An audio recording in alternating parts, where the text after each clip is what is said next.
이 메시지 협박죄가 될까요? 이런 질문 정말 많이 받습니다. 오늘은 변호사 관점에서 어떤 문자가 협박이 될 수 있는지 그 기준을 명확하게 알려드릴게요. 협박죄의 핵심은 상대방이 공포심을 느낄 만한 해악, 즉 나쁜 일이 생길 거라는 걸 알리는 데 있습니다. 단순히 화를 내거나 욕을 하는 것만으로는 부족해요. 네가 하는 짓 주변에 다 알리겠다 라거나 밤길 조심해라 처럼 듣는 사람이 실제로 불안감이나 공포를 느낄 내용이어야 합니다. 판례를 보면 단순히 가만두지 않겠다 정도는 협박이 아니라고 본 경우도 있지만 메시지를 보낸 사람과 받는 사람의 관계, 이전의 다툼 내용, 메시지를 보낸 시간이나 횟수 등을 종합적으로 고려해서 판단합니다. 예를 들어 한밤중에 계속해서 비슷한 위협 문자를 보낸다면 협박으로 인정될 가능성이 훨씬 높아지죠. 사실 이런 법적 기준을 혼자 판단하고 대응하기는 정말 어렵습니다. 특히 형사사건은 경찰 조사라는 첫 단추가 가장 중요하기 때문에 초기 방어 전략을 어떻게 세우느냐에 따라 결과가 완전히 달라질 수 있습니다. 그래서 저희는 사건을 맡으면 우선 의뢰인의 상황을 가장 비관적인 시나리오까지 포함해 다각도로 분석합니다.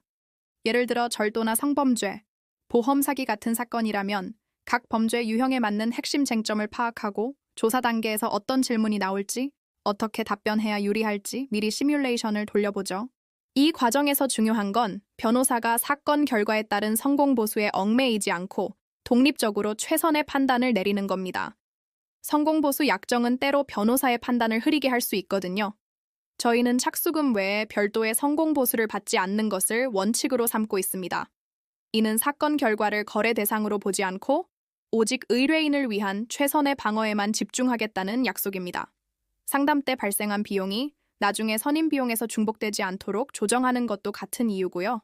변호사가 상담부터 조사 입회, 재판까지 모든 과정을 직접 챙기는 건 기본입니다.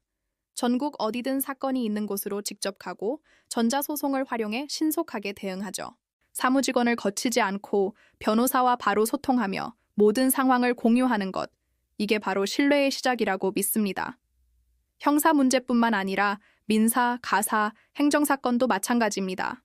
모든 사건을 만약 내일 당장 진행된다면 이라는 기준으로 준비하고 현재의 문제 해결을 넘어 앞으로 생길 수 있는 위험까지 미리 내다보고 대비합니다.